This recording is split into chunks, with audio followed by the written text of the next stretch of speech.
Good evening. I make a motion we come out of executive session. I have a second. All in favor? If you would, please stand for the pledge of allegiance. United States of America, and to the republic for which it stands, one nation, under God, indivisible, with liberty and justice for all.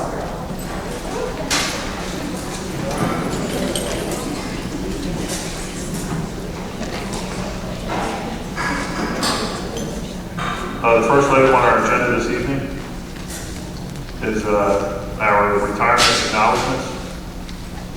We have 4 retirees this evening that we'd like to acknowledge. Mrs. Kimberly King, 3rd grade teacher at Main Road School. She's leaving us with 24 years of service with the Franklin Township Board of Education and 30 years of total service in the education field.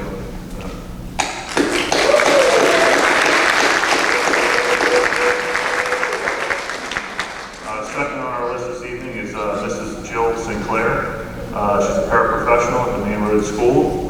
She's leaving us with 27 years of service with the Franklin Township Board of Education.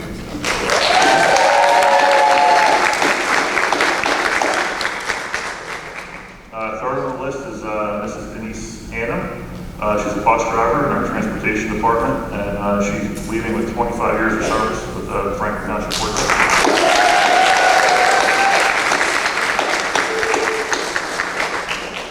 And last but not least is Mrs. Christine Rambin, 5th grade teacher at Caroline River School. She's leaving us this year with 22 years, 6 months of service with the Franklin Township Board of Education.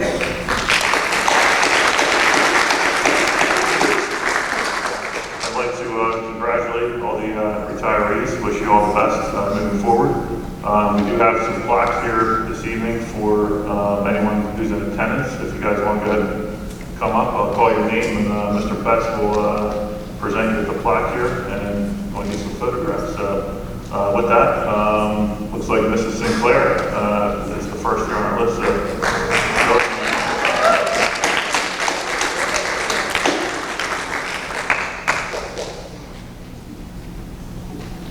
Ms. Sinclair, if you don't mind just hanging out with us for a minute, and we'll get a group photo and all the others.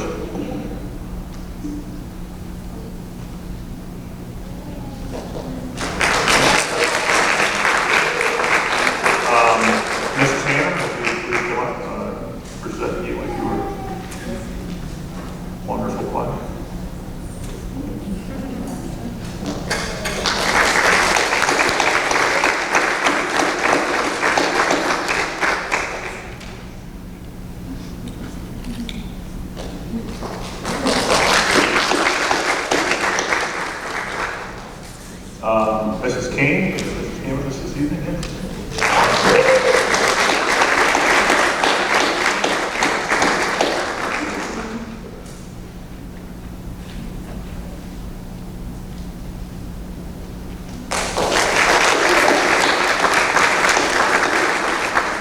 And I do not see, is Mrs. Rampant with us this evening? I don't think I saw her, so we'll make sure we get her plaque.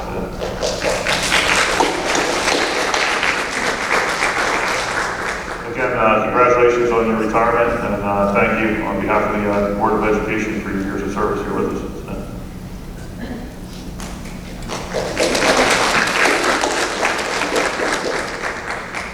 The next item on our agenda this evening will be our final HIP grades. Mr. Peters, let's see where he's at.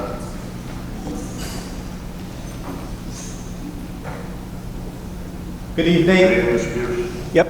Hello. Good evening. Thank you for inviting me up here to review the 2023-2024 HIP grades. This is a reflection of what we did actually last school year, and it is merely an affirmation of our grades which were previously presented to you from the previous academic year. The HIP grades, according to the Department of Education, range from a 0 all the way to a 78. So this is not a 0 to 100 scale. It's a 0 to 78. It merely represents our compliance to the Anti-Bullying Bill of Rights Act, which mirrors the district policy for harassment, intimidation, and bullying. Out of a possible 78 points, Ritter School achieved 77 points. Main Road School achieved 76 points. And the Mary F. Janvier School achieved 73 points. This lists all 3 of our schools within the district as being compliant and actually exceeding the expectations in many of the areas when it comes to the harassment, intimidation, and bullying policy, and also the state law that governs that. As for some areas where we got a few points off, and we were effective in these areas, we just maybe did not necessarily meet the highly effective result, that would be in HIP programs and approaches, specifically looking at surveys, surveying every aspect of each stakeholder group, the utilization of the data from such surveys, and also the training of outside service providers, such as like NutriCert. So that's where some of the points came off for some of the schools. But overall, we were more than compliant to the state law, to the policy, and each of our schools definitely did a very nice job implementing the harassment, intimidation, and bullying policy over the course of last school year. Any board member questions? Thank you, Mr. Peters. I appreciate it. Thank you. The next item we have listed is our ELA pilot request presentation with our ELA committee members led by Mrs. Dolan. I present.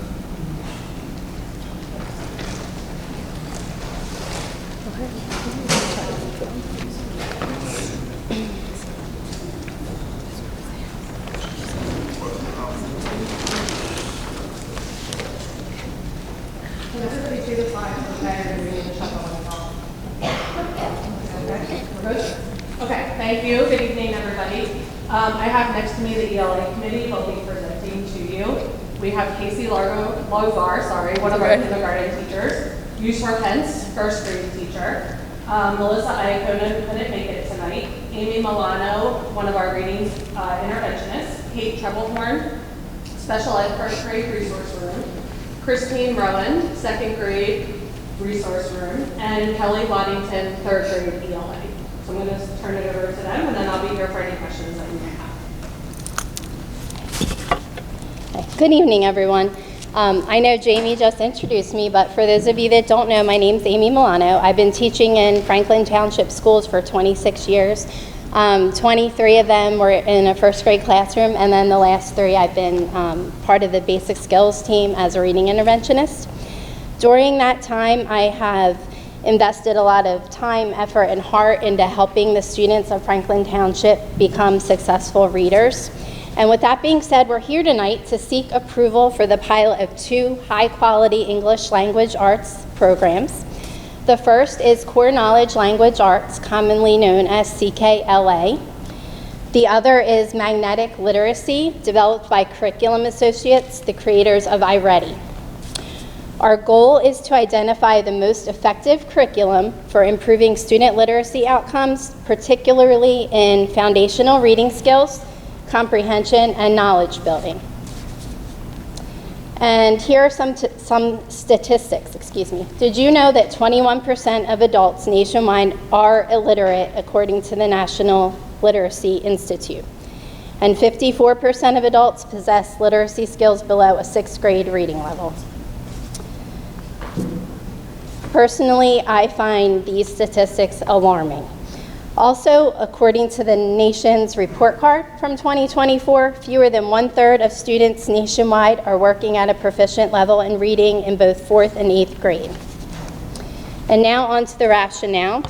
To meet the growing demand for evidence-based literacy practices and high-quality instructional materials aligned with the science of reading, our district must adopt an ELA program that effectively supports all learners. Both CKLA and Magnetic Literacy provide structured, research-based instruction, but differ in their delivery methods. A side-by-side pilot of both programs will enable us to evaluate which one best meets the specific needs of our students. And now, Kelly Waddington will talk to you about what our students need.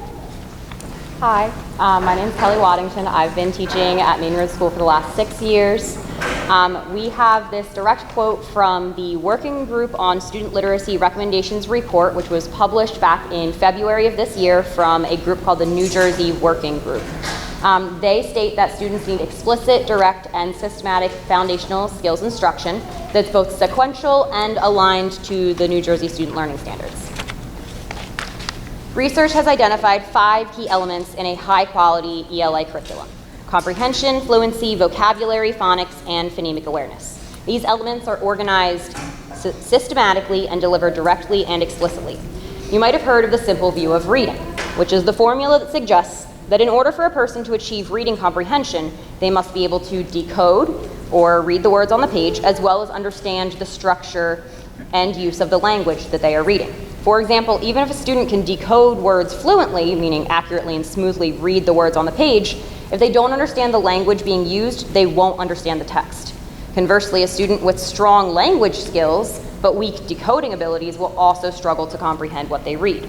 We need students to be skilled in both word recognition and language comprehension in order to achieve overall reading comprehension. In looking for our new curriculum, we searched for HQIMs, or high quality instructional materials. High quality instructional materials are teaching tools that are carefully designed to help students learn. They include clear learning goals, lessons that match state standards, proven teaching strategies, and resources to support teachers. They also have built-in ways to check student understanding. These materials are organized, connected, and follow a logical order. They are also culturally relevant, free from bias, easy to use, and support the needs of all types of learners. And now Yusra Hens is going to show you where we did our research. Good evening, my name is Yusra Hens and I teach first grade at Janvier, and this is my 20th year teaching. Here on this slide is some of the research the committee used to determine which programs we would like to pilot. We read professional literature, listened to literacy podcasts, and had the opportunity to observe the CKLA program in person. We visited Harrison Township, Pittsgrove, and Woodbury schools. We also used various tools to review different programs. These were the New Jersey Designing and Evaluating Instructional Materials Checklist, the New Jersey Tiered System of Support Core Instructional Analysis Tool aligned to the New Jersey Student Learning Standards, Ed Reports, and Knowledge Matters review tool.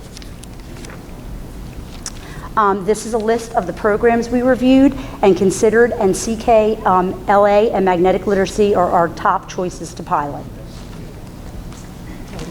I'm going to talk a little bit about CKLA. CKLA has 5 key elements. First, it is a knowledge-rich curriculum. CKLA builds background knowledge systematically in science, history, and literature, starting all the way in the early grades. Research shows that strong content knowledge boosts reading comprehension, making this a key advantage over skills-only programs. Second, CKLA is aligned with the science of reading. It combines systematic phonics instruction with vocabulary, grammar, listening comprehension, and writing. This ensures students develop foundational skills and higher level comprehension abilities. Third, CKLA is comprehensive and a cohesive K-5 program. It's fully integrated ELA curriculum for kindergarten through 5th grade. This program aligns across grade levels, building upon previously taught concepts and ensuring continuity and progression in student learning. Fourth, CKLA has built-in supports for diverse learners. CKLA includes scaffolded supports for English learners and struggling readers, as well as resources for differentiation. This helps ensure equity in literacy outcomes across all student populations. And finally, CKLA has engaging, culturally rich content. The curriculum features high-quality texts and knowledge domains that include a broad range of cultures, histories, and traditions, designed to foster engagement and critical thinking. The CKLA pilot would take place over the course of the entire 2025-2026 school year. It would be used by 2 teachers in each grade level from K to 4. CKLA will also provide teachers with training and coaching throughout our pilot year. Now I'd like to show you some pictures. I was lucky enough to use one of the demo units this spring with my 3rd grade class from the CKLA 3rd edition that we're looking at piloting next year. We did a unit on animal characteristics, and my students know so much more about animal characteristics than I could even imagine. On the left two pictures, top and bottom, students are reading in their readers, high quality text about animals, and they're completing a frog scavenger hunt, answering questions about frogs from around the world. The middle two pictures, top and bottom, might look a little strange, but students are pulling socks off of each other's arms to study how snakes shed their skin. And in the final two pictures, students are playing a spelling review game called Spell and Switch, where they have a spelling word on their card. They have to spell it to the person across from them, and then they switch cards and find a new partner. I also have another visual aid that we made during the unit. This is a wingspan chart or graph. This has been hanging in the wall or in the hallways at Main Road for the last couple of months, and even students who weren't in my class or did not have the CKLA curriculum would stop as they were walking past in the hallway and check out their wingspan. Even at the art and diversity night, some of the family members and parents of students would walk by and kind of test out their wingspan and see what it was. So it just really engages the students, and then all of my students' pictures are around the poster if you want to check that out later. So after completing the unit on animal characteristics in March, I asked my students what they thought about the lessons and the activities that they took part in over the last few weeks. These are a few of their comments, and I did not prompt them with these or give them any kind of hints. I just said, tell me what you thought. A few of my favorites, the bottom left corner said we paired up and worked together more than before, and we got better at talking to each other and communicating.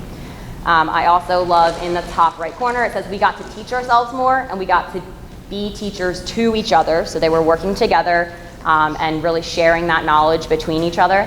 And finally, in the bottom right corner, it said it was more writing, but I liked it, which I was so proud of. They liked the writing. They said because I already learned a lot about the animal types, so I knew what to write about. And another kid said I didn't have to write about something I didn't know about, which a lot of times is what we ask students to do, write about something that they don't have a whole lot of knowledge on, and it's a lot harder. So once we build their background knowledge, they have more to be able to write about and make connections with. The next slide are some pictures of anchor charts from a visit to Olivet School. We had the privilege to visit a few local schools that are currently piloting CKLA, and these are from a second grade classroom at Olivet School in Pittsgrove Township. These anchor charts are all suggested in the CKLA curriculum, and they were hung on the wall for the students to use and refer back to throughout the school year. Hi, my name is Casey Logar. I am a kindergarten teacher here, and I've been teaching here for almost 5 years. I also got a chance to try out the demo account and use one of their units about kings and queens in our kindergarten class not too long ago, actually. We got to learn and read a lot about kings and queens, reading nonfiction and fiction texts. I found that my students found it really engaging, and they got to engage in age-appropriate activities. In the first picture, they were doing a sequencing event, which allowed them to cut and paste pictures from the story right onto a piece of paper in order. The second picture allowed them to identify characters, setting, and plots in the story. The one girl, we read Princess and the Pea, and the girl even drew all of the mattresses from the story and the small little pea right at the bottom. So they got really creative with it. And then on the last picture was actually one of my students who voluntarily during free choice time chose to read a decodable that she was really enjoying from CKLA. They found it very challenging, but also a book they could read with all decodable words. So she loved challenging herself and doing it by herself, as well as with me one-on-one or during small group time. So I just found my students every day, they told me they were very excited to read, especially about the Kings and Queens unit that we did together. Yeah. Okay, so now we're going to dive a little deeper into magnetic literacy. Magnetic literacy is a comprehensive thinking curriculum that moves beyond building knowledge to challenge students to apply learning and question ideas. It fully integrates all literacy skills with each element intentionally connected so that no skill is taught in isolation. It also utilizes a backwards design so that students always know where they're headed and why each element of learning matters. It synthesizes learning with culminating process writing at the end of each unit that scaffolds students from prompt to publish. It also empowers students to not just learn, but rather think deeply, create boldly, and share confidently. And it achieves unprecedented instructional coherence with connections to the adaptive iReady assessment and personalized instruction platform for students. This slide shows the magnetic literacy pilot structure that we would see, or that we would use from September till early January, because they are in the process of updating their current curriculum program, and it will be ready in January 2026. So this shows us what we'll be doing in the meantime. We'll be using magnetic reading foundational skills for grades K to 2 for the foundational skills portion. Comprehension, we'll be doing ready reading and in grades K to 2 and in grades 3 and 4, magnetic comprehension. And writing, we'll be continuing with what we currently use until the magnetic literacy pilot actually starts in January 2026. And we will also continue on what we always have been doing, our iReady personalized individual learning paths. The pilot will include grade levels K through 4, and it will have 2 teachers per grade level that will be piloting the program.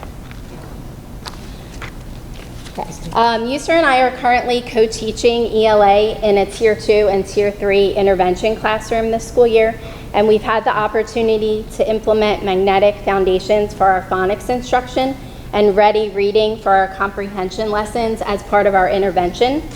And we were astonished to see the amazing growth our students made using these programs. As you can see, the majority of the class hit their typical growth, which represents the average academic progress expected for a student based on their initial iReady diagnostic placement and grade level, and 9 out of the 20 students hit their stretch growth, which represents the ambitious but attainable growth target a student should aim for to reach grade level proficiency. It's a higher expectation than typical growth, according to Curriculum Associates, and also you'll take notice that the yellow star column is their baseline, so that's what they started off with at a grade K coming in, and the pink star column shows where they're at currently right now. So they've gone to either early 1, mid 1, or late 1. And then, and even though some did not reach grade 1, they still all have showed increased growth, as you can see as well. So throughout this coming school year, we will be continually evaluating both curriculums to determine which program will be the best fit for our district and for our students. We will collect data from the following 4 sources. First, we will look at student growth data through our district assessments. Second, we will ask teachers for their feedback through surveys. Third, we'll look at the fidelity of the implementation within the classrooms using the pilot programs. And fourth, we will then compare the outcomes across the 2 programs to see which one fits best with our students in our district. Now for the numbers, AKA the investment in our students' education. These are the costs of the pilots for each program, K to 4, in the 2 classrooms per grade level for the school year. We believe that piloting a curriculum before officially adopting it in the district is the best approach. It will allow for data-driven decision-making tailored to our unique student population. The pilot approach will ensure that educators have a voice in our curriculum selection.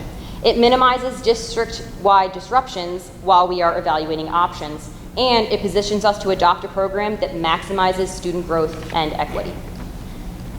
We respectfully request your permission to conduct a pilot of CKLA and magnetic literacy curriculums across the selected classrooms. We are also seeking to allocate resources for teacher training, materials, and implementation support. And finally, we look forward to reporting our findings back to you with a final adoption recommendation by May of 2026. Thank you for your consideration and your continued commitment to advancing literacy achievement in our district.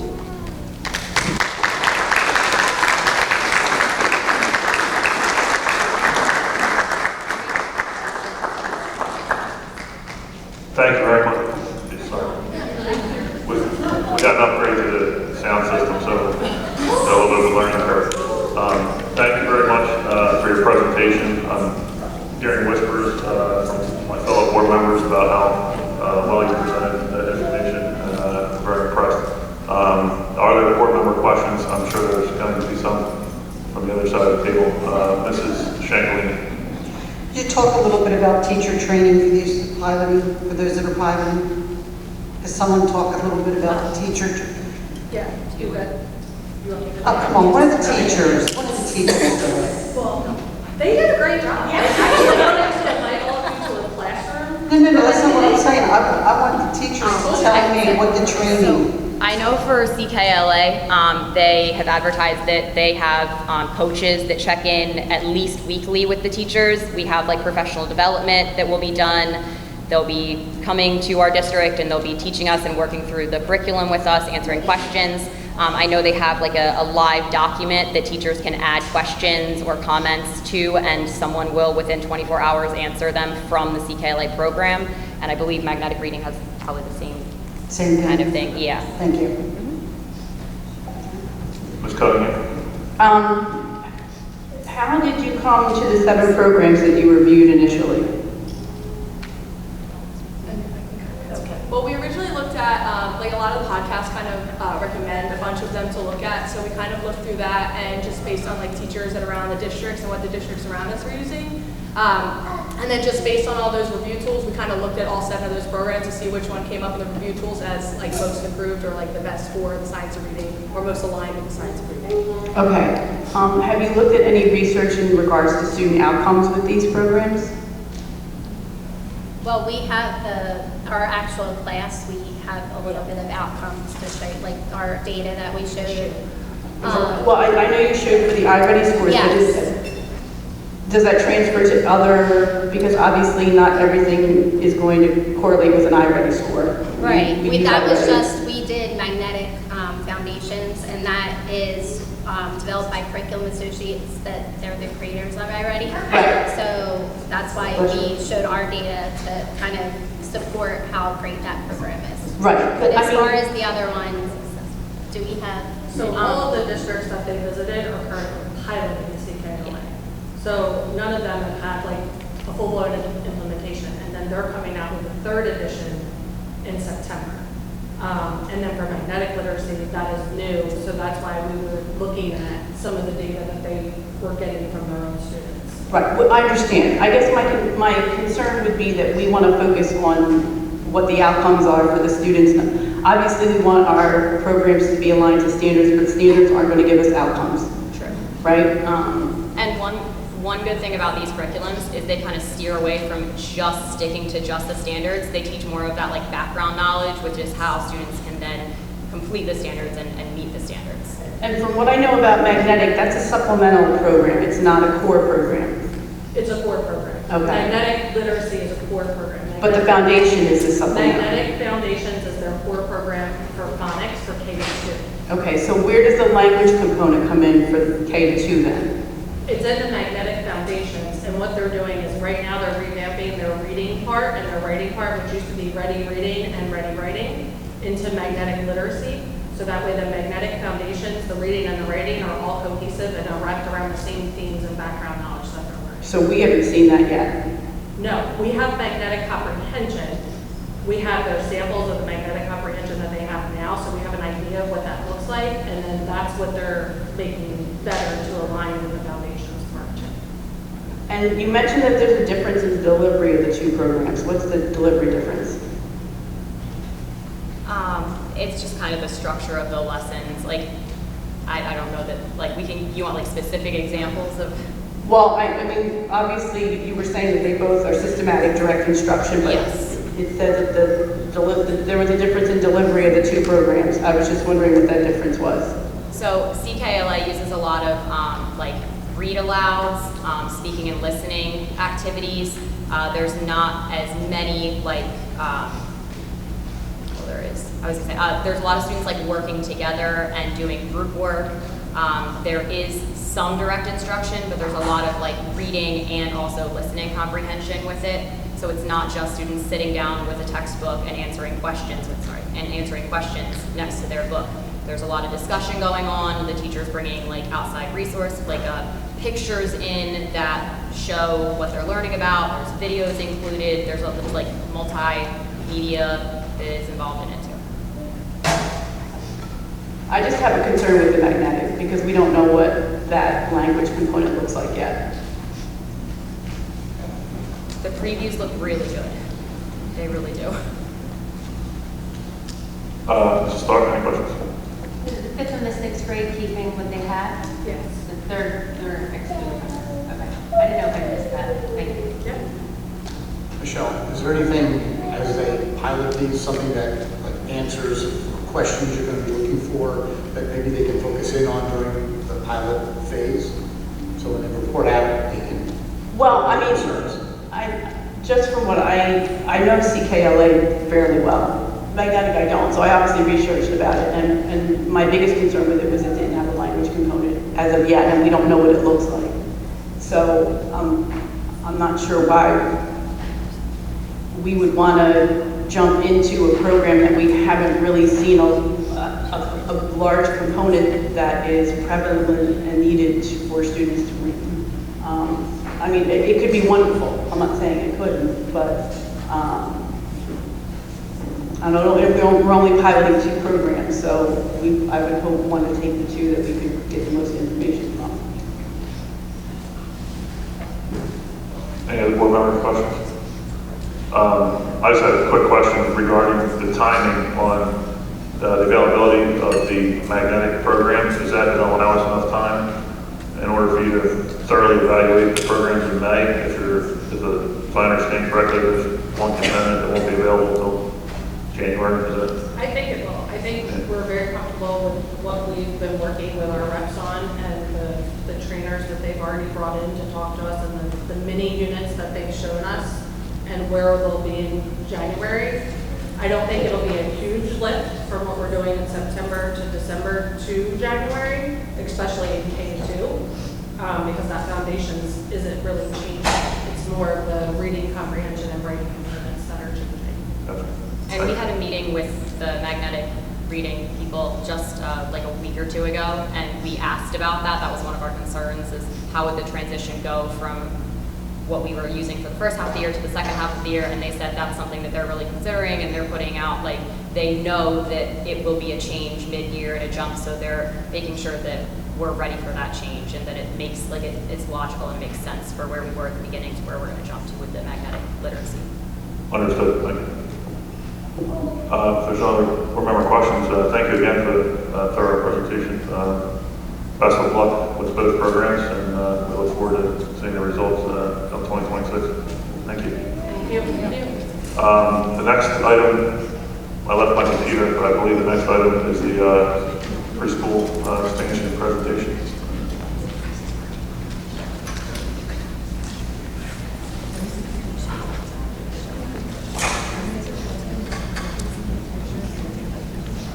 Good evening, everyone. Thank you for joining us tonight. I'm here just last month talking about the preschool expansion aid for here in Franklin Township. We're back tonight to give you an update and then to ask the board for some guidance on where we need to go, because we experienced a little bit of a hiccup in the past few weeks, and we'll explain that in a second. So that's why we're here. We're going to ask the board for guidance tonight because there are upcoming dates that are fastly approaching. In the first week of July, there's a Department of Education mandated meeting that if the district intends on applying for this funding, that someone in the district needs to attend. It's mandated, it's one day, there's no recording of it. You have to go to that meeting or you cannot apply for that funding. We're looking at August submission of the application. It's about 75 pages long. We've done most of it already in the draft format, but we're looking at an August submission and then fall notification of approval of that funding. So those dates are coming very quickly. People are on vacation throughout the summer. There's a lot of work to do. So we need some guidance tonight. So we, again, don't want to spin our wheels over the next few months and then not make the deadline and not have the support of the board or the community or the staff to move this. So what's changed? So as I said just a few seconds ago, we've done the application. We completed the grant application, 75 pages, and we submitted it for review to NEAR. They're out of Rutgers, the National Institute for Early Education Research. So they can go through the application and tell us if there are any holes, any repetitions, anything that we missed, so we can correct those deficiencies, submit the application, and we're pretty confident then it would be approved. So we did that a few weeks ago. When it came back, we were told that the rules have changed. Our original plan was to use some of the funding that we get and add mobile classrooms to Janvier and then move second grade out there, because even though you could use the funding, the PIA funding for mobile classrooms, the preschool students, the 3 and 4-year-olds, couldn't be in those mobile classrooms. So what most districts have done, I did this in the previous district, we used PIA funds, purchased mobile classrooms, moved the grade level out there, and then had the preschool students in classrooms in the school where there are bathrooms. From what we learned in that review, and it was just on the little side of the note, we can't use funds for this. What are you talking about? So we called our contact at the Department of Education, the Wood Child Department. She said that mandate is changing, or has changed already in the application process and in the code, that by the 27-28 school year, you can no longer use funds in that way. So we said, okay, what are we going to do? We can either give up, or we can come up with some plans on how to proceed, which is exactly what we did. And we want to update the board tonight and the community on where we stand with those ideas.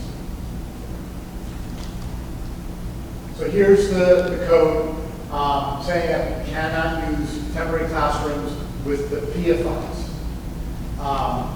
Permanent structure space must be used for all funded preschool programs. District must ensure full-day preschool access for all eligible students, and plans must be sustainable, compliant, and timely. The bottom rules haven't changed. What changed was using PIA funds to purchase or lease purchase mobile classrooms. Okay, so here are our plans, and my colleagues are going to explain to them. So at last month's meeting, I explained the initial piece of taking art and music. They would become mobile. That would then create 2 more classrooms at Janvier. So we currently have 2 classrooms. This would add 2. They would both be full-time classrooms. All right, with that said, we would do a little bit of shuffling within the school itself in terms of getting first grade students over into the current art and music rooms. 2 kindergarten rooms would go into the first grade hallway. With art and music being mobile at that point, it would create 2 rooms in the kindergarten wing for preschool. And the bathrooms are right in there, so we're fully compliant, and that works. Then at that point, I went into detail about moving forward and the use of the mobile classrooms and so forth. But as Mr. Betts said, well, there's a major glitch in that program. So when we look at this, approximately 150 students would then be redistributed across the 3 elementary schools. So here at Janvier, we would have 4 pre-K classrooms, and the remaining classrooms would be distributed between Main Road and Ritter. Main Road, we would be looking for 2 to 4 pre-K classrooms. And Ted, I believe you said 4 classrooms over at Ritter School. So we're still able to accommodate the initial plan of approximately 150 students that first year. That part has not changed. Just now we would be redistributing those students across all 3 schools. For Ritter School in particular, I would be looking at relocating the classrooms in the smaller of our 2 5th grade wings, keeping in mind that we would have to have a dedicated bathroom for the preschool population. That would give me approximately 4 to 5 classrooms that I would then have to distribute back out into our general population. With us being an intermediate school and having a fully departmentalized schedule, we're able to double up with some of the classrooms. I also would be moving music and foreign language to the classrooms during the teachers' preparation times. So some alterations to what we currently have. However, we're able to navigate the classroom space a little bit more and also keep the pre-K students completely separate from the 5th and 6th grade population. Ms. Inverso, speaking with her, she has a couple different options. Something first similar to what we would be looking at Ritter, where she'd be able to utilize some space within her newer wing. She also does have a few classrooms that have dedicated bathroom facilities. So that would also be another option that she's fortunate to have at the main road school. One advantage that we would have here would be for transportation. With transportation, we would be able to distribute the load of students across all 3 schools. And if we did that across all 3 schools and their unique times, so the students would all be attending school for the same number of hours each day, however, they would basically take on the school times of the respective school that they're attending. Now, if we were able to do that, in particular at Main Road and Ritter, the students would be able to have dedicated buses. We would be able to condense our buses at Ritter and Main Road, probably 3 or 4 less buses, be able to push our existing students onto the other buses that are already coming to our school. That would then free up 3 or 4 buses that would be preschool dedicated. So that would allow us to have the availability of busing, more likely in a more feasible format. We also would be able to have more geographical schools with doing that in this this manner. You know, all of our schools are pretty separated geographically throughout the township. Clearly, those who live towards the Starcross area, Janvier section of town will be coming here. More of the Malaga, Franklinville section would be going to Ritter, and then the Forest Grove, Piney Hollow end would be going towards the main road school. So we'd be able to geographically locate the students as much as possible. That's obviously all depending on what the lottery results are, but that would be the intention. This, you know, is not an optimal aspect in the sense that, you know, we're looking at student placement with older students in two of the settings, and it is going to really cap our space and really cap how much further Main Road, Ritter, and even Janvier would be able to expand, especially if we were to get an influx of students for any one of our particular grade levels. So it does put caps on the amount of seats that we can fit within our particular schools. Mr. Betts has here that this is only a 1-year fix because we can only hold approximately 10 to 13 classrooms with this particular setting. We know that through the preschool formula, we have to have more classrooms than that. So we have to still find a way moving forward beyond this particular plan in order to house the remaining eligible preschool students. And let me mention the third bullet is really important. Yeah. Once you're notified that you've received the money and you're going to accept it, you have 75 days to start some type of program, meaning you have to have at least one of the PIA preschool classrooms operating within 75 days. You can then slowly roll out more classrooms as the year progresses. You have 75 days to start at least one. And those who are not familiar with it, just talking about the math, you can only put 15 students max in a preschool classroom. You can't go to 16, 17, it has to be 15.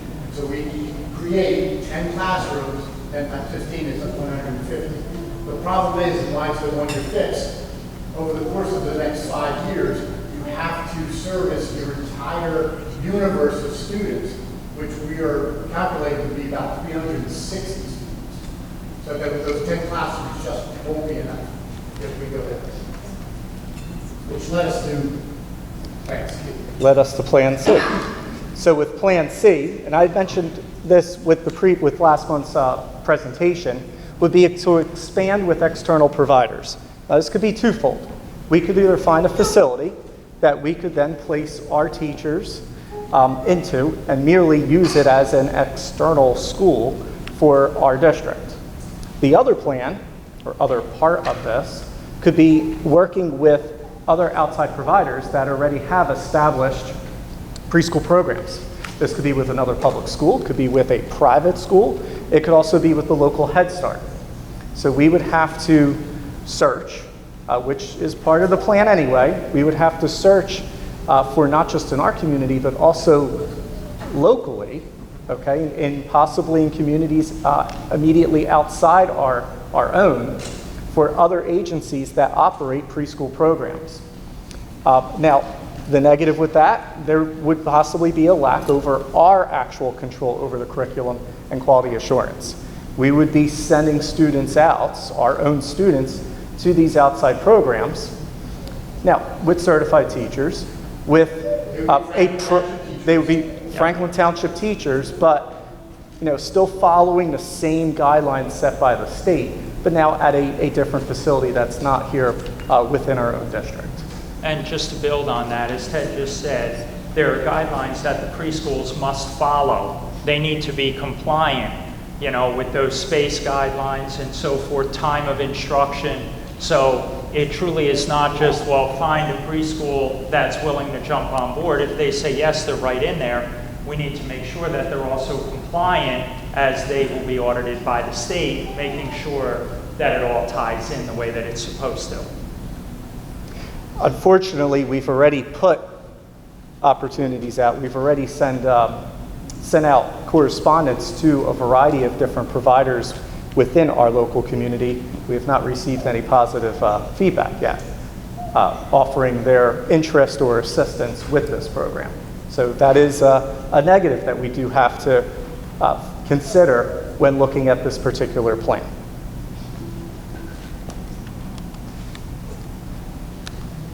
Plan B is the most aggressive piece of this plan. So you need mobile classrooms if you're going to expand to 360 students eventually, approximately. You can go out for a referendum for a 15-year bond to pay for 8 mobile classrooms. They come in groups of 8. They're about $1.2 million. And maybe a lower based on percentage of PAUs. So let me explain that. 21% of PA funds can be used to offset the referendum. What does that mean? So under the guidelines of the PA grant, the PA funding, you can siphon off a percentage of other costs associated with preschool. Part of the principal's salary, part of the electric, part of the air conditioning, part of the custodial staff, covers teachers, part of other positions around the district. You can take 21%, because 21% is the percent of 360 students out of the total population. They would represent about 21% of the student population. And that's what they base it on. And you can siphon off that money and use it for other things in the district, such as paying for programs or whatever you want to do. I would recommend that you use that money and pay for the mobile classroom, or pay off that bond within a year or 2 or 3, instead of kicking that out for 15 years. You're going to probably need more mobile classrooms moving forward, but if you budget it correctly, that can happen through the PA funds, even though technically you're not allowed to. You can certainly take off that money, that 21%, and use it for other things. For instance, my former district in Jamesburg, they were building a wing onto their elementary school because they did just that. They're building that wing for the preschool students because they used the money correctly. They siphoned off that money, put it in a line item, and the bank paying off, without going out for a bond, that expansion. We don't have time to do that because we're tight on space. So it's aggressive. It means a lot. I mean, you got to move things in a hurry. But the recommendation would be to go onto a ballot in November. Okay, it's governor's election, so you don't have to pay for the balloters and for the election officials and all that. But we would need to have a ballot question to the Board of Elections by September 4th, because it's 60 days in advance of the election. You have to give them the actual question. So there's a lot to consider and a lot to do. It's an aggressive plan.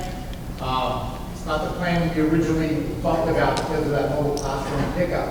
But that's what we thought if this board and the community supports this is a way to make this happen. it's great for kids. It's great to see a presentation tonight. Thank you, teachers, and I love your template because I know you were worried about that, for doing that work and talking about what's best for kids. This program is what's best for kids. And it has, as I said before, a profound effect, not only on the school district, not only on the students, and it'll increase their achievement in math and reading and everything else, but it has a profound effect on the town itself because you're raising property values. You'll have people want to come to Franklin Township, pay higher values because preschool would be free of charge for 3-year-olds and 4-year-olds, saving families probably $1,000 a month what it costs to send children to preschool, and they're getting a quality education from certified, state-certified Franklin Township teachers. It's an amazing program, which is why we're suggesting being aggressive and not taking no for an answer from the state. We're planning, and that's do nothing. Right? It's part of our strategic plan to look at preschool. That plan was approved 3 or 4 years ago, and the district looked at it, and it just was too complicated. I think we've come up with a way it would work, or we don't do anything. That's another option as well. That's why we're asking for guidance from the board tonight. No expansion. You would lose that state funding, which is about $15,000 per child. So times 360, you're over $5 million coming into the district. It has an impact on long-term educational consequences for students. And like I said, once you pay off those mobile classrooms, and you're still getting that state funding, you can use that 21% for other things that would improve the district. So you would lose out on that. And then there's no financial relief for parents as well. So the board, tonight, we're asking for guidance. We don't need a vote. We'll need an approval if we move forward on submitting the application. But we just need some guidance on where you would like us to spend our time. Our principals, it's the end of the school year, but it's a busy summer. They don't have off for the summer. Superintendents have off for the summer. They're getting ready for the next school year. This is a lot of work, and we don't want to spin our wheels if there's not support. And understandably, there are a lot of questions. I get it. Going out for a referendum and adding on to the tax bill of the township taxpayers is a big ask. Although I think there's a way, I know there's a way to pay off that bond quickly so that tax impact doesn't happen. So we're asking tonight for an open discussion and some guidance on where you would like to point the administration. You make policy, you tell us what to do, and we implement or not. I just want to ask the administrator, because in Verso, you as well, are there any other obstacles or concerns that you may have in regards to any of the plans that maybe haven't been voiced so far? Or, I mean, because you're in the buildings all the time, you run them, you know how they work. Obviously, preschool would be a great thing, but I just wanted to see if there were any other comments or concerns you might have that maybe we hadn't heard yet. I think something we have to consider is how much extra will this be for us each particular day. I mean, we're living and breathing in our schools day in, day out, along with our staff and our teachers. We want to make sure that it's a feasible number of students that we would be responsible for. That's why I threw out, 2 to 4, 3 to 4, 4 to 5 at the most. Myself in particular, looking at housing the 5th and 6th grade students as well, I completely recognize the age difference. And I'm thinking in my mind, okay, well, let me think back to when my son was that age in preschool. And how would I feel as that preschool parent, knowing that he would be with the older population? I come to you with a perspective that it actually was quite beneficial. My son had that opportunity. And there would be so many opportunities, and I know Ms. Inverso would be feeling the same way, where we would be able to use that older population in some ways to be that. Come on, Miss Inverso, you can come on up. We could use that older population in order to be that mentor, that older brother, that older sister for the students, but we also would need a complete separation. We would, that's why I mentioned, it would be that one particular way. Because it now impacts all three of you. It now would It impact does. all three of us, yes. But Did have you want to keep add in mind anything to that? There'll be an early childhood supervisor who will be responsible, will have to Correct. go to all three of your buildings and be responsible for those students. Yeah. Yes, that's right. I mean, they are like preschool principals. That's another concern. Staffing is also a concern. Like we already, it's hard to find pre-K to 3 teachers already.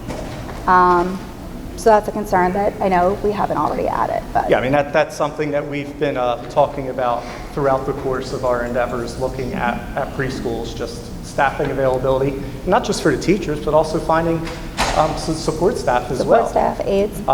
And then the additional position, whether it be the PERS, there's other positions that we would have to fulfill, and fulfilling them middle of the year is definitely going to be a challenge as well. And that's a big logistical piece of fulfilling them in the middle of the year. That itself is a challenge. As we mentioned last month, the timing of the whole piece, which is not of our volition. It's the state of New Jersey because it ties right into the budget and the approval of the budget and so forth. So to reiterate, we're going to find out if we move forward. So we apply in August and then we're going to find out in September. That's what we were told when we spoke with the state individuals, and then in 75 days from that point. So it is a mid-year rollout. There are some logistical pieces there, obviously, but, things that certainly can be taken care of and handled. Specifically to my building, it's just a matter of space, and this is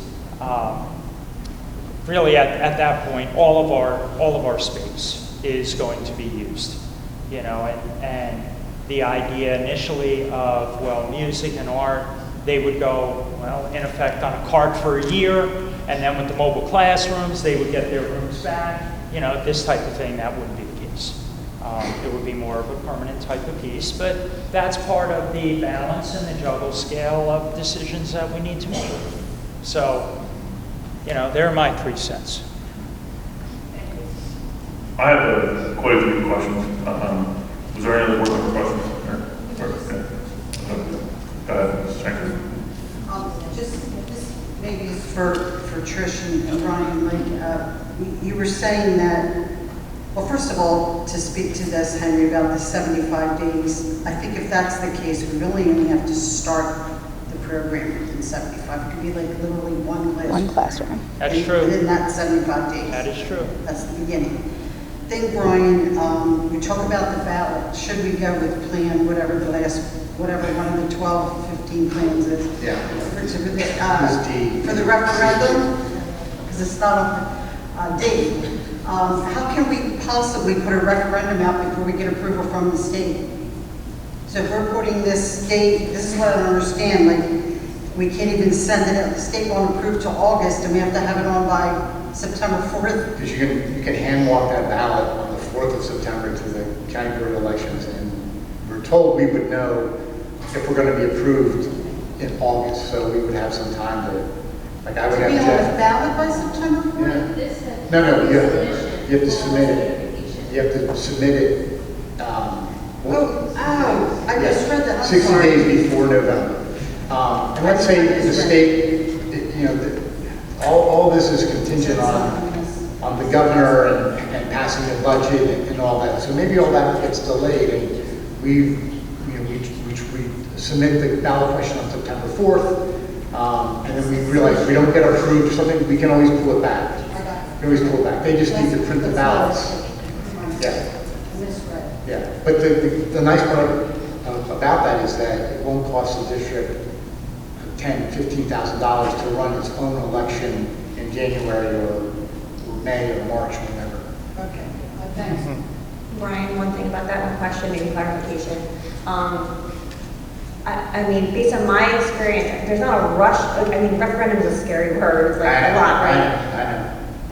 I thought the state gave you 5 years to reach your universal, or years. I don't know the exact number. So maybe one day we could go for a referendum have to be like now? It doesn't have to. It's a great point, Alicia. What you do have to add in the plan is how you would service the 360 students. You have to put it in the So plan. there's always a way to if we build this, phase it in maybe a few years from now. Again, I kept saying it's an aggressive plan. It's very aggressive because the more students you service, the more money you get into the district. So it can be part of like a year 2, 3. I think you're gonna have to do something though, a referendum eventually. Unless we're budgeting the right way, you save up that money and then just pay for it. Yeah, great point. Clarify that ballot piece again. Right. We get the approval of the plan in August. It's saying fall. Right. Notification of approval fall. Right. Submit in August. The state says notification, look at the slide, fall. Yeah. We've been told we would know, we think, the first week of September. But we have to have the question by September 4th. You have to have it by the 4th to the county Board of Elections. But again, if we don't have it by the 4th, then we don't submit the ballot question. Or, I mean, that's why you wouldn't submit a ballot question if you're not approved yet. Does that make sense? That's the question. You gotta explain that. Yeah, but this is the thing, why do we have to do a referendum right away? You say you don't have We to, have 5 years to roll it out. but if we have to put it into the plan when we submit it, how are we gonna service, how are we gonna house these students? Because Eventually, you're gonna have to do something. Yeah, you are, but that's my point. So we have the first phase. We might be able to accommodate. I think we can. I think we can This do is a lot to 150. absorb, Brian. This is a lot to absorb. It's a lot to I'm just absorb. saying. But again, we have to meet the deadline of the application. Right. As I said, I've Sorry. a litany of questions. No, look, and we But- understand it's a big ask, We've had this discussion with the administration. We know we're kind of sticking our necks out here. And we're doing it because we believe strongly in this program. We believe strongly that our jobs are about putting ideas forward that are for the betterment of the district and students. My colleagues wouldn't stand up here, and I wouldn't stand up here if we didn't fully believe in this program. And sticking our necks out, it's what you do when you're passionate about helping kids. Since we're on the topic of the referendum, it wasn't going to be my first question, but we thoroughly looked at pre-K expansion in 2022 and in 2023, and came to the conclusion that without going out for a referendum to expand our facilities, that it just was not going to be feasible in order to implement the program. Now, fast forward to the presentation that we saw last month, we found, I don't know if I want to use the word loophole or workaround, but, we found an area where, we were going to be able to use possibly some of this funding in order to use these mobile classrooms. And there was some debate about the classrooms, but personally I thought that was, not an optimal plan. However, it was a plan that was going to, get us closer to where we need to be. So now, hearing that we're no longer have the option to use the mobile classrooms, I mean, honestly, I think that the ideas presented, although I fully support the expansion of the pre-K, are definitely suboptimal options. And I'll go through some of the concerns that I have, but specific to the referendum that we're talking about. Part of the due diligence that we did in 2022 and 2023 was regarding, the possibility of going for a referendum, and the state had said at that time that districts requiring referendums would not even be considered for the funding, according to the notes that I saw from 2023. That the state would, if a district's application required a referendum at some point, it would not be considered under the guidelines. So, Right, because they're going for referendum to expand their school for preschool students. We wouldn't be doing that. You would be doing for another grade level. And the preschool students would be in current buildings. You couldn't use the money to build a wing for preschool, but you you can go for a referendum. Nevertheless, Second a grade. referendum will be required to expand the program. So according to this, the state won't even consider our application. It doesn't specify that the expansion has to be. No, it's what Brian's saying. The way that Troy approached it to us was that the referendum was going to be to build a preschool for the students, which you cannot do with the funds. He didn't look any other aspect of utilizing those funds for mobiles. No, that's not the way I'm reading the document. It says that if a referendum is required. I know, and that referendum was for preschool students. It wasn't for just students, it was to house preschool students. That's why the district will not consider that. Our application for the program is going to incorporate a referendum, correct? Part of the plan, which we're going to present to the state, is going to require a referendum. Right, but it would be written saying that a referendum would take place to house other students so that we can make room for preschool students in our current facility. But again, the state is not going to approve an application Yeah, they will. for a district that potentially cannot implement the plan. Right there, you're saying that we can't implement this plan without a referendum, which we do not know whether it will or will not pass. So we can move on from that topic. No, I'm saying Yeah. you could use that money, that 21%, to offset the costs.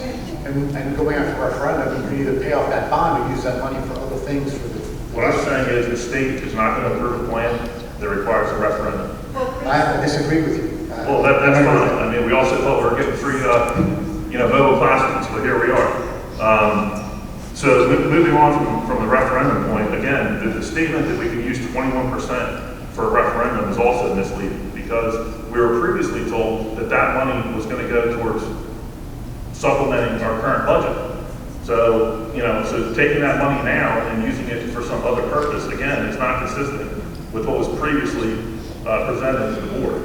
Correct, that's why we presented again tonight, because we had that stumbling block. Well, again, every time there's a presentation, everything changes. So I'm not really feeling overly comfortable with moving forward with anything based on the information that we received over the past presentations.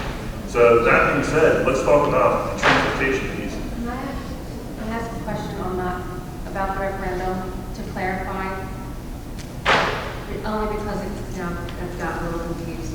We would have to include a referendum as part of this plan at some point to make it acceptable to the state standard. You have to somehow house those students. Right. It could be adding more mobile Right. classrooms, but So, to pay for those we have classrooms, to you're going to need have- something. Right, we have to have a referendum at some point. What happens if we try to implement the plan with a referendum and the voters don't pass the referendum? Then what do we Use do? more of that 21% to pay off for other, probably mobile classrooms, or paying for the construction yourself, like they're doing in Jamesburg. The idea, and James was talking about offsetting taxes. If we had to pay for that construction ourselves, where are we getting that money? And I'm not being sarcastic. Yeah, no. But I'm asking because You this get it year, from we the- had zero left over in our budget. Right. If we don't have fund reserve balance, we don't have a capital. So as a district, if we go forward, and now we have to implement because we started, the referendum fails, we don't have the money to support that in our operating budget currently. So where do we find it? You're getting it from saving the 21% and not spending on anything else. Originally, we talked about using that siphoning off percentages of electric and salary, using it for other things in your budget, offsetting the budget, doing other things. Now you can take that money and put it in reserve. Okay, so we hold that money back, but I thought that this preschool expansion aid prohibits using its grant money to build infrastructure. And Jason used the term loophole, and that's what it is. You're using the money to pay for that 21% of Mr. Kovic's salary. But Take these in 21 to what pay happens part of the if, electric. what happens if the state comes and says, that money is what you saved from our preschool grant, and you can't now turn around and use that to build because we can't do it. So what if it hasn't happened in 5, 6 years? I didn't I'm think they would just pull back. asking Yeah, I don't know. down the road. It's a good point, you know. And just in my experience, if you are attempting to expand and trying to reach universal, if it gets voted down, as long as you're trying to expand, in my experience, that's what the state wants to see. They don't want you just to see stagnant and you're not trying to expand. Clayton is still not at our universal. But what happens then? So we provide preschool for half the population for a year? We keep trying to expand until the community allows us to expand our building and we can afford it. We just keep You trying. service as many students as you can. You You just- just wouldn't reach your full universe. Right now, we service like 20 students, like. Then it's our own cash. Yeah. So, moving forward here, back to the transportation piece. You referenced 3 areas within the township. There was multiple questions from me previously about how the calculation would work and who would be eligible for this program. Newfield is no longer eligible for the program based on your statements about transportation, is that correct? No.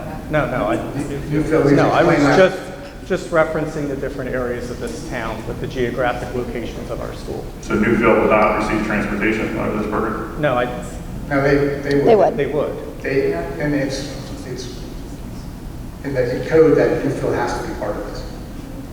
Right. Okay, maybe I misunderstood your statement. I was thought just- you referenced 3 areas of Franklin Township and which schools they would go to. After they go geographically. Geographically. We split the schools if you lived on this side. and that Right. one.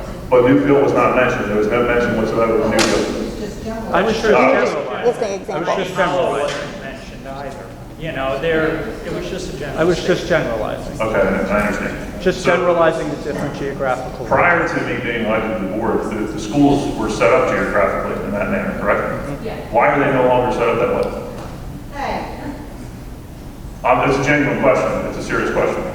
they don't know, they were here. We The both. Board of Education voted to restructure and reconfigure. Or what was the reason for that? Educational. Full board, and actually you don't even have to vote on it as a community, just looked at the numbers of the two school districts and decided that there was an inequity between the two. And there were other factors that people disagreed with. So they decided to be the same as some other districts that went from one school to the other, so all 3 grades. It's alignment. And that first year, we also went to full-day kindergarten for the first time, it cost a little. So, So if we were to implement a plan similar to this, we would see inequities between the preschool programs? Is that, no, it's different. It's different. no, that's not a concern? It's not the same. Wait, you want to go back the other way? What's that? No, I was just curious. I didn't understand. So We were also considering the length of the bus time. If you have students coming from a more geographically closer location, especially this population, 3, 4-year-olds, Right. you want as short of a bus time as you can. It would get them to that school a little bit quicker. So implementing a structure like this is going to have a significant impact on our current student population. You would agree? Whether it be through transportation or other reconfigurations. No, what I had mentioned was that we would be able to condense some of our current buses, in particular at our 2 buildings, which would then allow for a few buses to be dedicated just to the preschool population. We don't want our students with the 3 and 4-year-olds. So we know that we have to have preschool dedicated buses. We realize that. And we're kind of predicting based off the number of kids in each classroom, 15 kids per classroom, looking at how many students we have projected in each of those classrooms. When we multiply that figure, we're kind of figuring out about how many students in general, then how many buses in general we would need. We were challenged to create alternative plans. No, I We understand. are purely thinking out of the box to determine what would in reality work. So with that condensing though, have you run actual or as transportation to run actual routes and see less No. buses mean No. those kids may be on the bus for longer periods of time? The Sharon Rock Sharon's involved in the conversations, but we have not run actual new bus routes. There were not hypotheticals. And we're also assuming a lot of parents are going to drive their students like they do now. But when we have 17, 19 buses each day coming to our school, we're not looking at reducing half or even a quarter of our buses. So I think we tried, 45 minutes, not longer than, that would be a plan, like the max. I think with preschool going to January, first grade already goes. They can't get far. Janvier already has kids coming from all over the town, and they reduced that number so that they have, it's like 45 minutes, I believe, but you know, it ends up coming out sometimes more than that, but if you had the preschools to the bus, it would be probably a little different, I don't know. But yeah.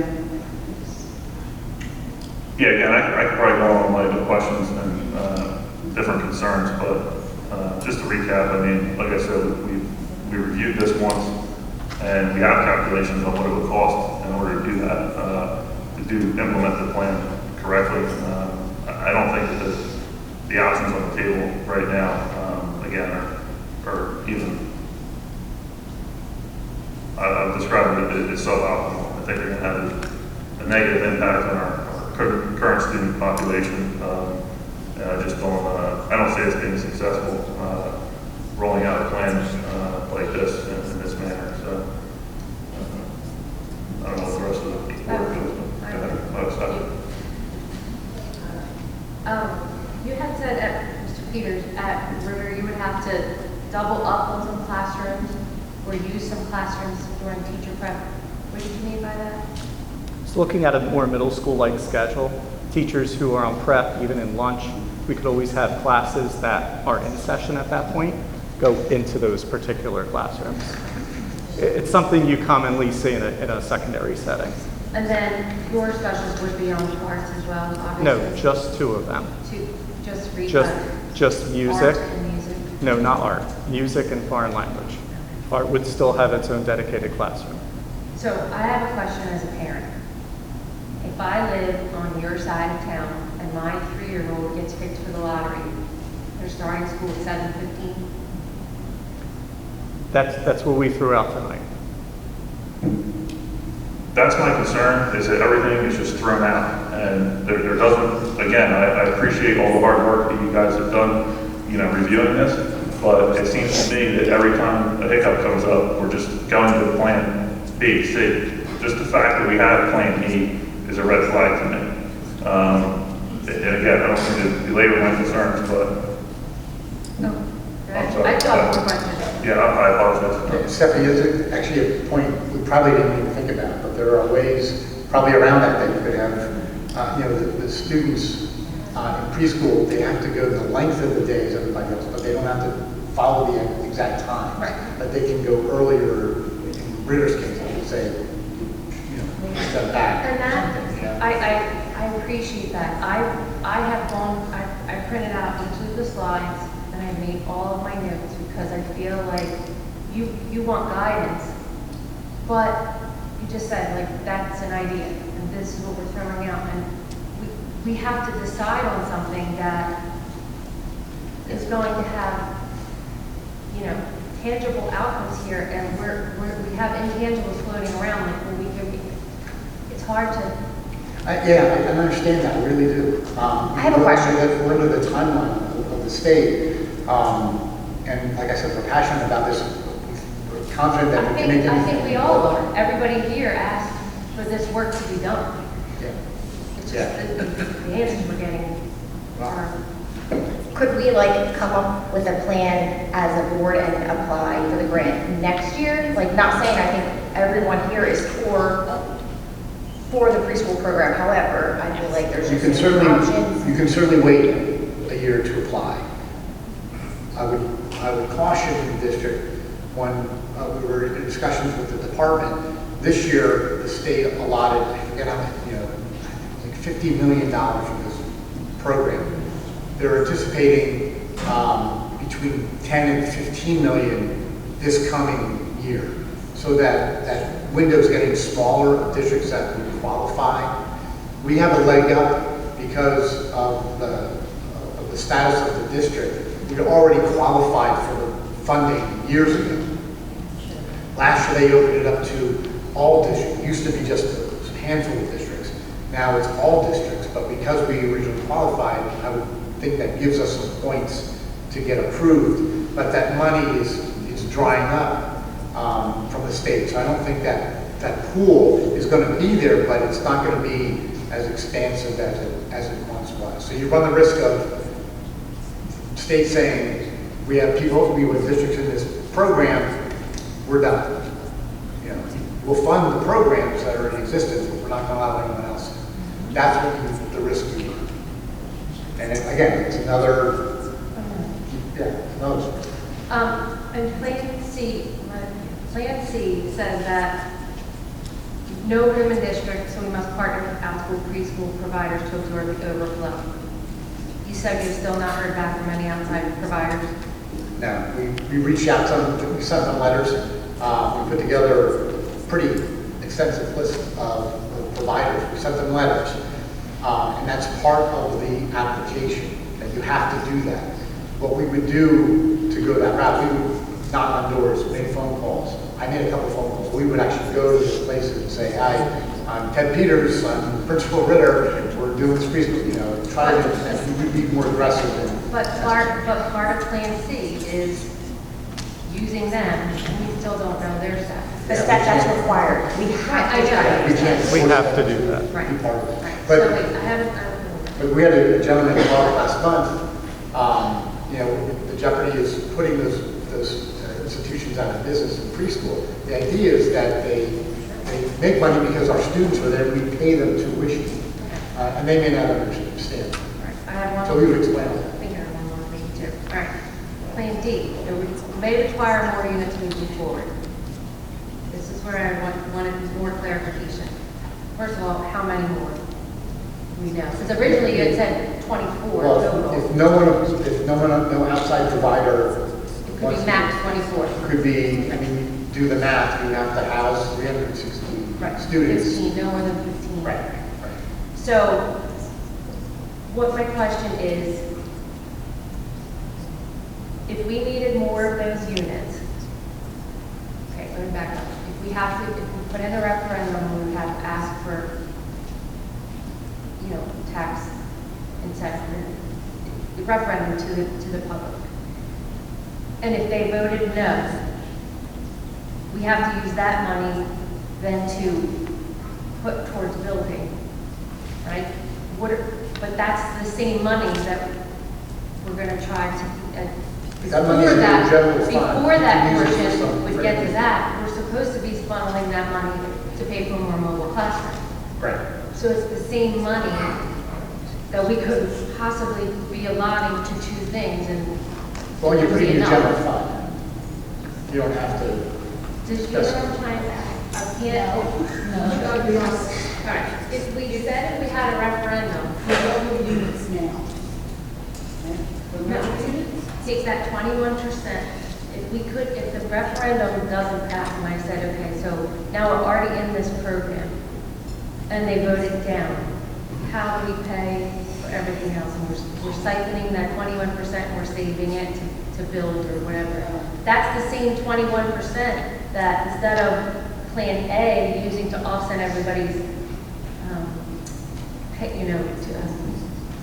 salary, we were supposed to be siphoning off to use for mobile classrooms, but we might actually have to siphon it off to build.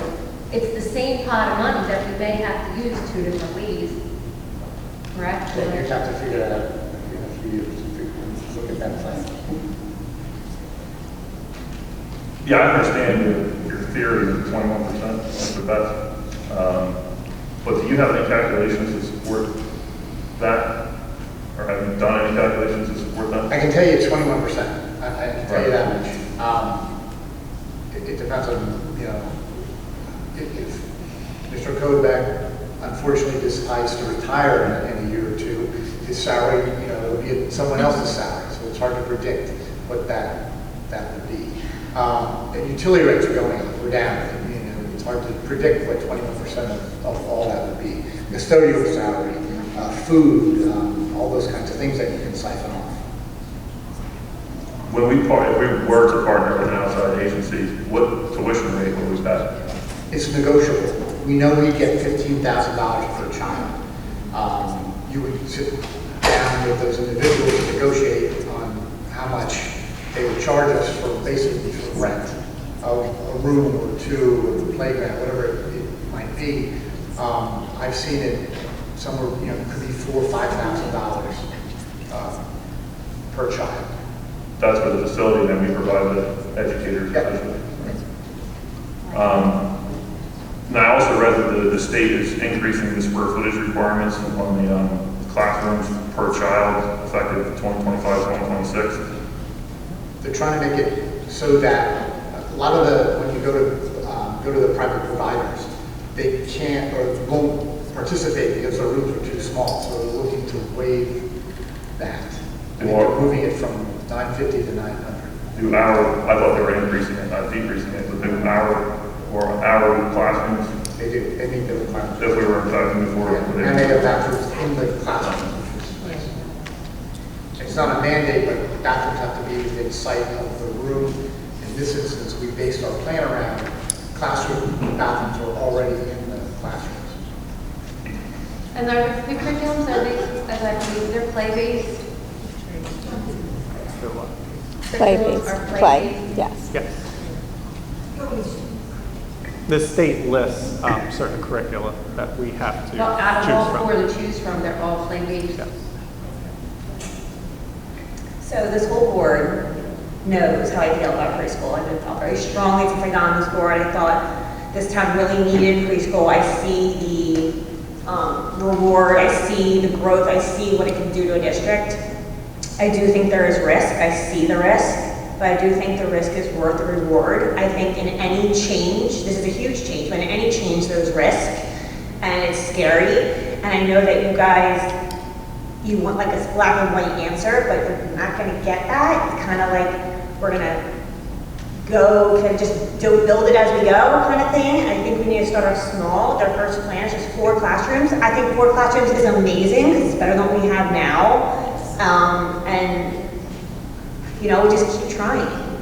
And I would like you to move forward with it. I'm probably alone in it in a weird way here, but I do see the reward. I think the risk is worth the reward. And I agree with Alicia.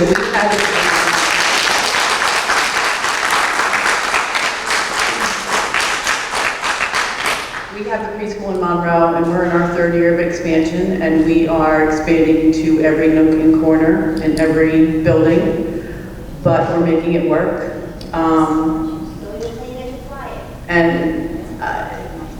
No modulars. We only have 2 outside. Most of it's in-house, but I tend to agree with Alicia and feel that it's worth moving forward to at least give one of these plans a try. Well, I appreciate you saying that, Alicia, because I see it exactly as that, building a plane as you fly it. And I understand that you're completely comfortable with that. I just unfortunately am not. That's not how I operate. So. Well, again, I don't think it's best for the kids to take away their art, to take away their music, to put their on carts, to jam, 150 It's very kids in normal for a space. specialist teacher to push into a classroom. It's rare. Franklin teachers have a great year that Again, in 2022, why didn't we just go out for a referendum to build a facility the right way?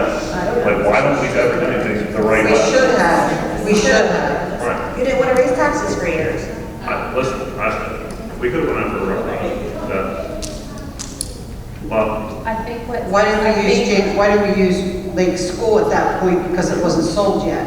I wasn't even on the board and I looked at it. Lake School wasn't sold yet. Why didn't we retrofit that? Why did we grab Egerton when it was open? So, what ifs are going to do us any good? What ifs are on the back page, really? We got to either decide what we're going to do or move on.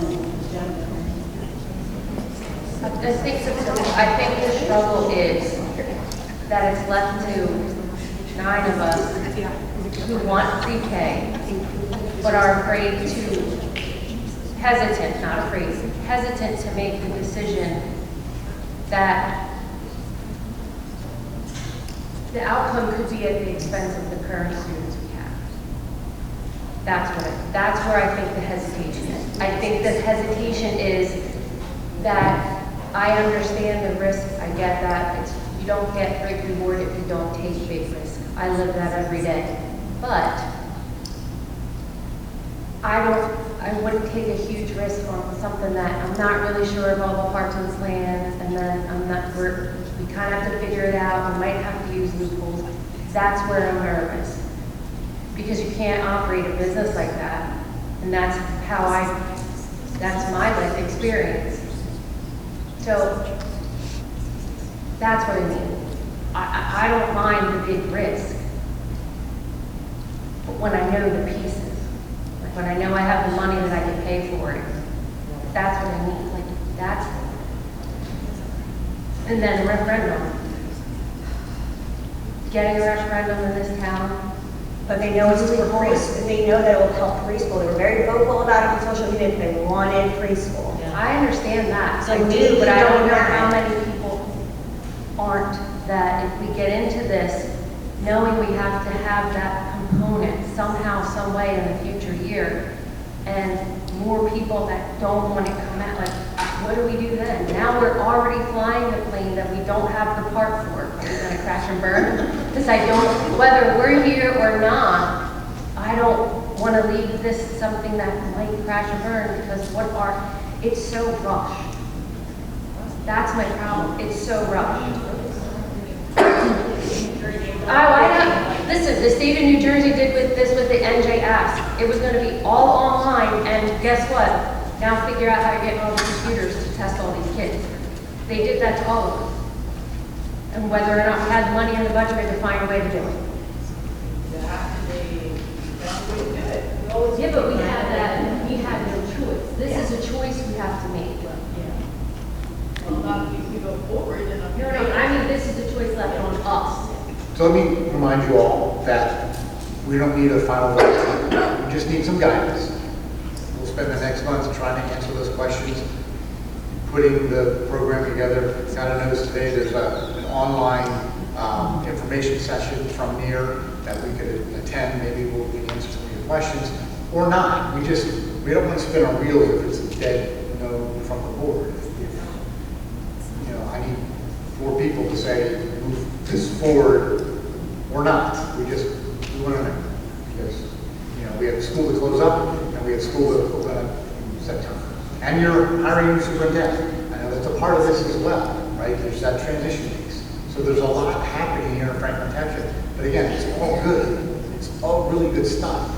If we were sitting here debating the cost of electricity, it would be mind-numbing. So we're having conversations about what's best for children, and that's what I think your jobs are. So with that, what do you want us to do? What you need is you're going to have to, if it's a yes tonight, get that application. When we submit it, you're going to have to approve it, either yay or nay, which is probably about a month away. I say pay your fees. I say pay your fees. I say before. I think. Is that a motion in there? No, we're just trying to, you can do a straw poll. Yeah, I would make a motion that we table it for now. Allow the administration comes in, take a thorough look at it. Table it for how long, until next month? You're going to have to make a decision in July. Yeah, we can't table it. The administration needs to know whether or not they need to continue to work on this or not. Yes. I'm making a table indefinitely at this point. So. And leave them with no direction? I don't think that's very responsible. No, I just said to review it when the new administration comes in, have them take a close hard look at it and come up with a thorough plan to move forward concisely.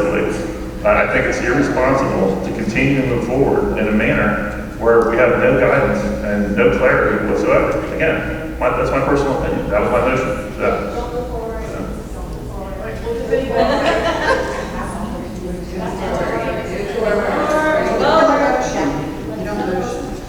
All right, I just want to say this. There's 6 people at this table, so that means 3 people of the board are going to make this decision.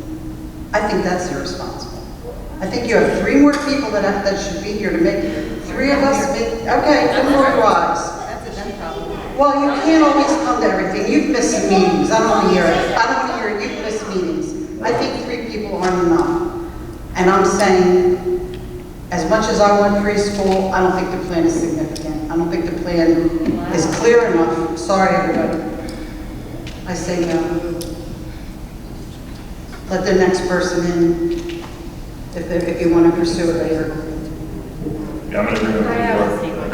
Listen, we're all, not everybody's gonna like everybody's decision. No. I have to tend to agree with Bart. I think things as a 1-year fix and trying to redistribute kids over preschools and using hopes of loopholes and having to do this, and right now, without a plan, that we still have ideas that we threw out tonight that are good ideas that might be options to consider. I don't even know if that's a plan. This is an idea. I don't know if it's a good enough plan to base just a lot of risk on. So I would, unfortunately, I have to say the plan isn't there yet. I like preschool. I want preschool. This plan isn't sufficient enough for me to support it. And I'm sorry. All right.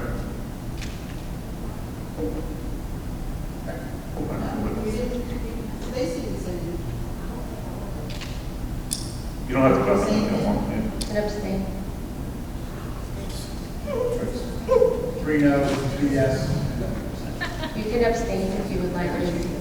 Okay. And you don't have No, I to mean, feel pressure from anybody in the it room. wasn't for a vote, but. Right. You don't have to feel pressure from anybody in the room, whether they're at this table or not. Yeah, can I sit down, please? And thank you for. Yes, thank you again for all your hard work.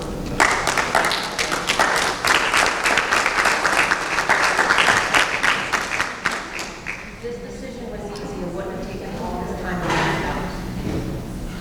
All right, moving on, we have our first public comment section regarding agenda items only.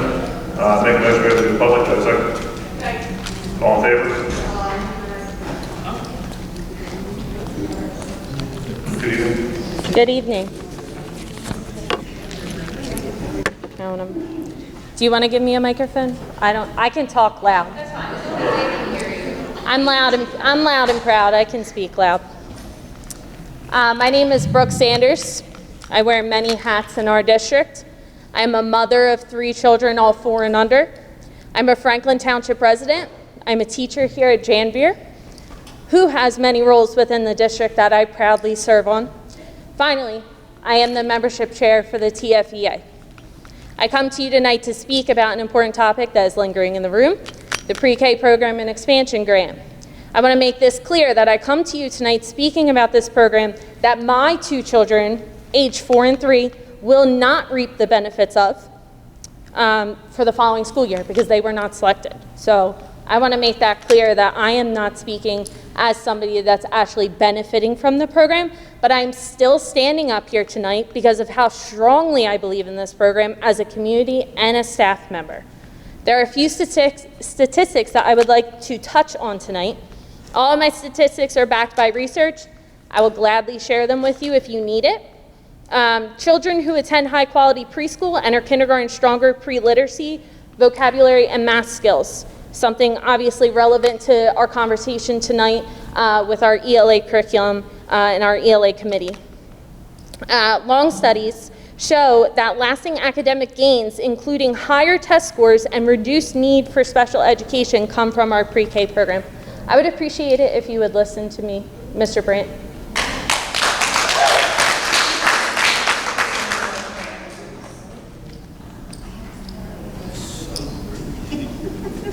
Brooke, this public comment section is for agenda items to be voted on. This is specifically talking to Mr. Kachese regarding that. So if you'd like to continue in this section, that's fine. I'll allow you to do so, but typically this public portion is for items listed on the agenda for approval. So go ahead. I'm still going to continue. Public preschool participation is associated with lower rates of grade repetition in elementary school. Participants in quality preschool programs are more likely to graduate from high school. Long-term data shows higher rates of college attendance and stable employment in adulthood among preschool participants. Preschool helps children develop cooperation, emotional regulation, and problem-solving abilities, which we greatly lack at our elementary level currently. Studies link preschool attendance to reduced behavioral problems and significantly lower crime rates later in life, excuse me. Quality preschool can return up to $7 to $13 for every $1 invested due to reduced special ed, welfare, and crime costs, and increased tax revenue.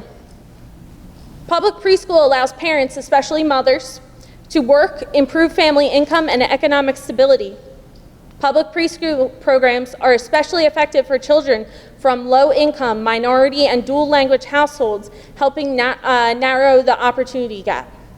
I took the time to seek out information from local districts who have already implemented the grant in our county.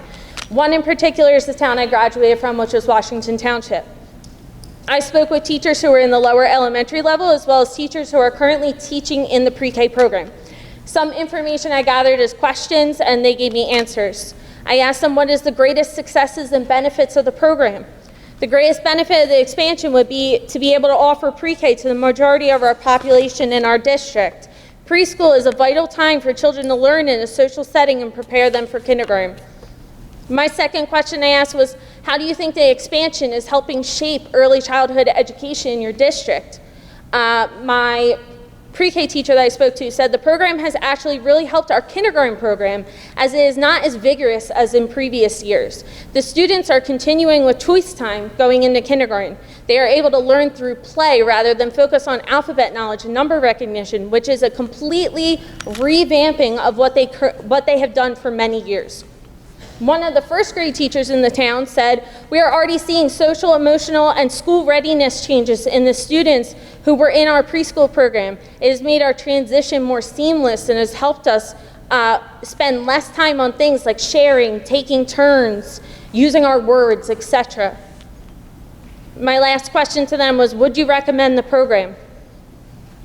I highly recommend, as this allows for a higher population of learners to attend school and gain social and emotional skills.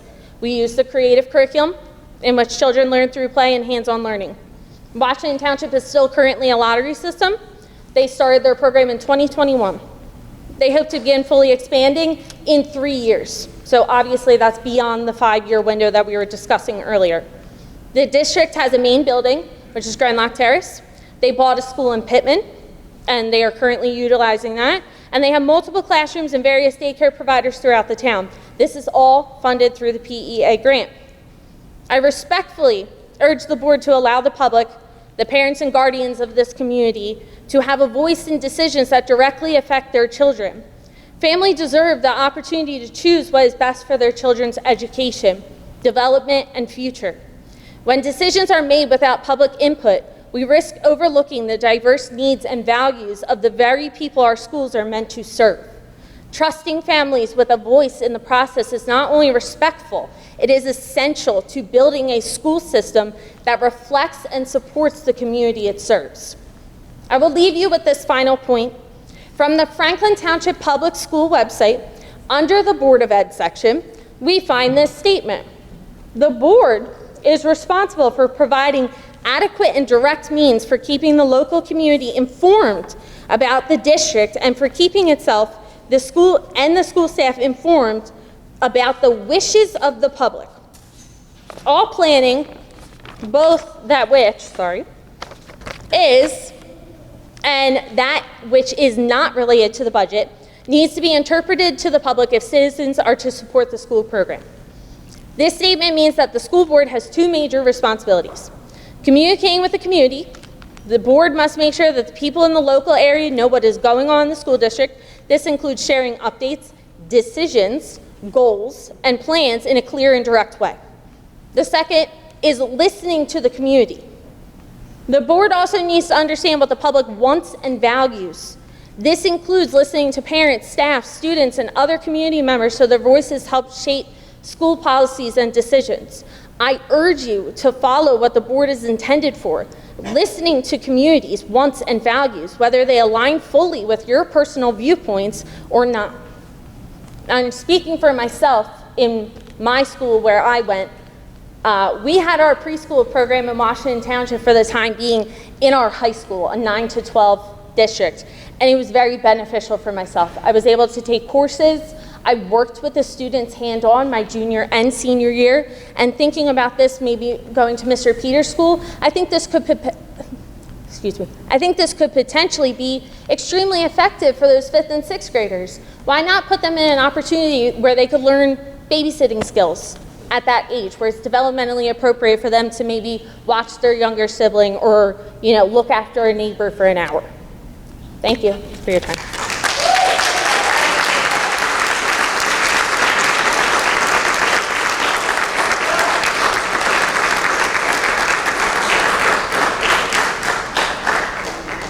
Anyone else in the public wish to be heard?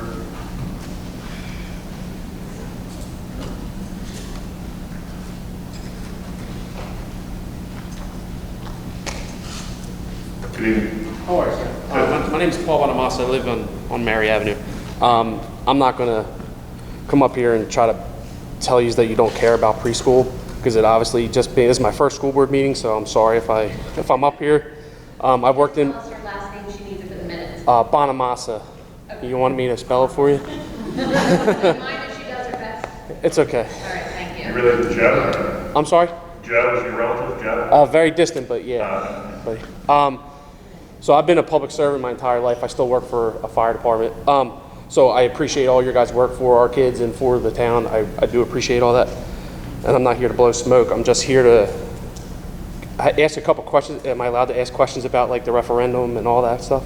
Sure, you can ask. I mean, it's not really a Q&A session, but if you have a question, we'll be more than happy to try to. I guess my point of the question would be, the plan was to get a referendum for 1.2 million or something like that. Was there ever a talk about just building a dedicated portion of a school, whichever one for preschool? Like, yes. If we're going to raise taxes from my point of view, I would rather just do it for it to be a permanent solution, not a mobile I agree with school. you completely. If we're going to spend the money, If we're going to do it, might as well do it right. And to answer your question, yes, in 2022 into 2023, part of our strategic plan under the finance portion was to investigate the possibility of preschool expansion. Okay. A lot of those documents are available on our website. If you want to hang out, I can direct you after the meeting to where you can find them. And the conclusion I actually happened this evening. At the time, we were looking at a student population of around 330 children. Based on current construction costs at the time in 2022, 2023, it was an estimated cost of $15,675,000 in order to add on the infrastructure that we would need in order to accommodate the full universe of pre-K students. So, And how long, do we know how long like that bond would take to pay back? Is that a 30-year bond? Is that a 50-year bond? Or? I'm not a bond counsel, but I mean, a typical, I think it can vary. It's based on availability at the time. Sometimes there's 5 grants. Okay. So I know they're talking about we can roll out a small portion of this if we apply for the grant without a referendum, right? We can roll it out, but with a small portion of classrooms, and we still receive money if we do it at some point expand. Is that true? Like I said, I'm coming into this. I can't answer that because I get different. Yes. I apologize. Yes, I think the question was posed. If I'm out of line, just let me know. What if we can't, you can do that, yes, I think the question was raised. What if you can't meet what you put in the plan and house all the students within a 5-year period? Obviously, you can rework your application, I know that for a fact. And as long as you're trying to do things, you can have that program in place. So we have to accommodate everyone within 5 years? You have to, at least try to. Okay. So if we try and we can't, so then what happens? So then, I'm sorry? It sounds like Washington Township still is doing a lottery, so it sounds like they didn't meet their universe. So you would just, keep the program, and it would have to be for a limited number of students. It would be everybody. Right. If we, So we would still be able to help more than we are now. If we got accepted, if we accepted the grant, it would still be a lottery, but full day, but we could still accommodate more kids, or would it be less kids? It'd be more kids. It'd be more. Okay.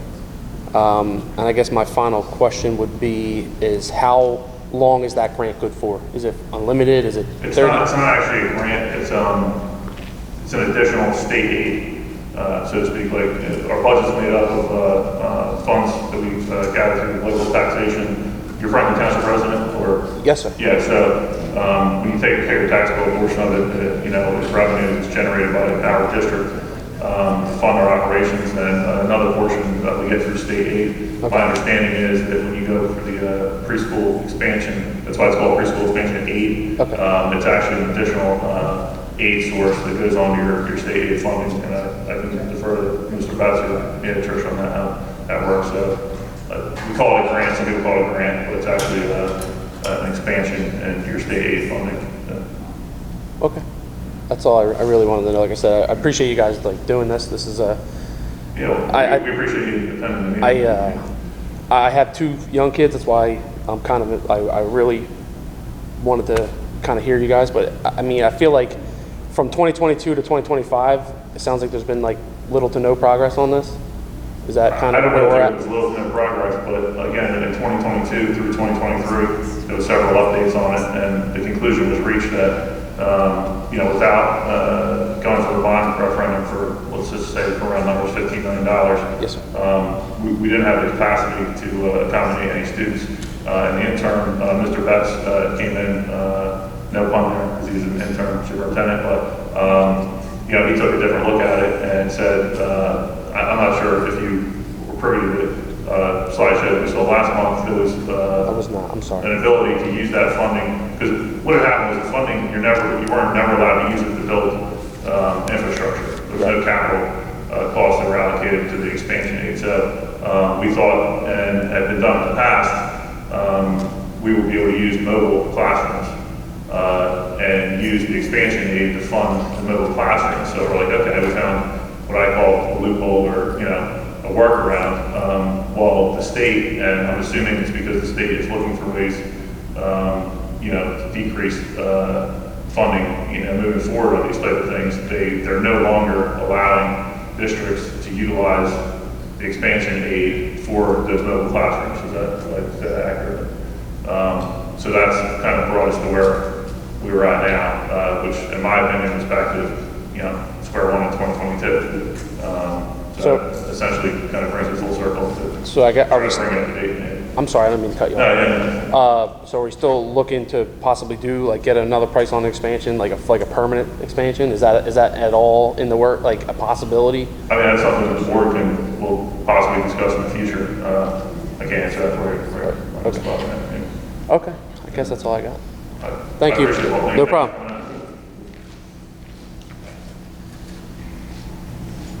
Anyone else?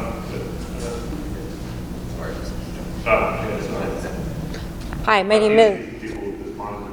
name is Samantha Van Coy. I'm a resident of Stanton Avenue. I just had a couple questions about the mobile unit. I just wanted to make sure I had the facts straight. You were saying it would be $1.2 million for 8 classrooms.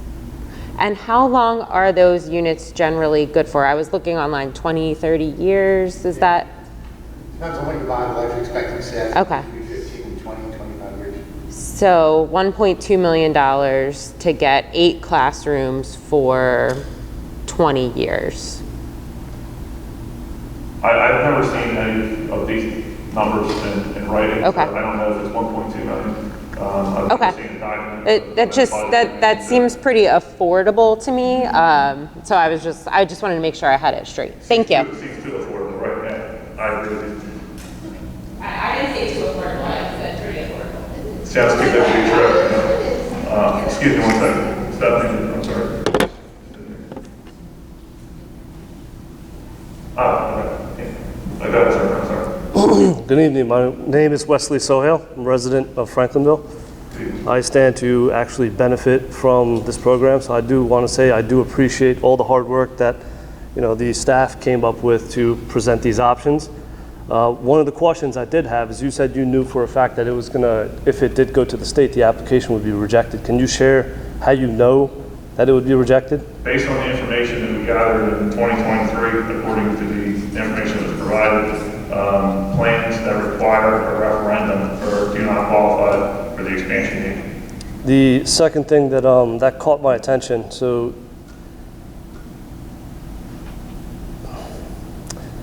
you made a comment, and the comment was that,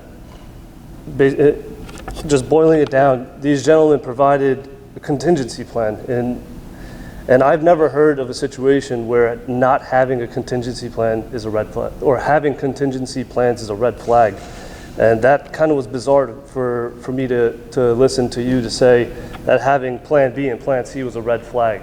I think those comments kind of seem reckless in any endeavor, really. Can you share why why having contingency plans are red flags? Yeah, I don't view them as contingency plans. So they were plans in addition to other plans on top Plan of other BC? plans. Yeah, I don't interpret them as being contingency plans. Or I interpreted them as being a plan B, plan C. So like I didn't gather that they were being lumped together. I just saw that They are, because plan B doesn't work without plans C, D, E, and F. So they're really, although they're labeled plans B, C, D, and F, right. They're one plan. One can't. So then how is that a red flag?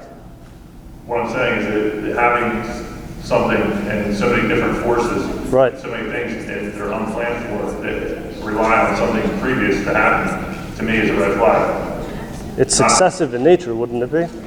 I don't interpret it that way. Okay.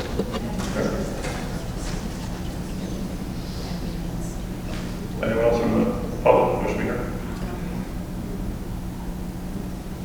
Make a motion to close. Do I have a second? All in favor? All right.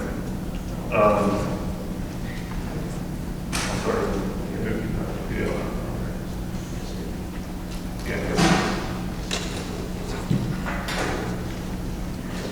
I got it. Thanks, Paul. I have a question.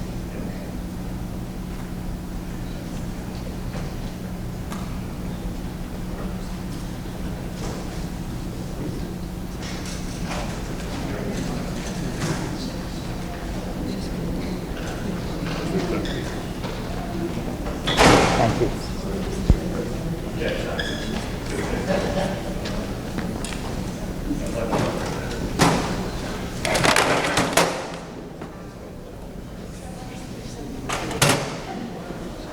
All right, moving on, school board president report. I have a report I'm going to read here for the public's benefit. I think I've updated all the board members. This is from Mrs.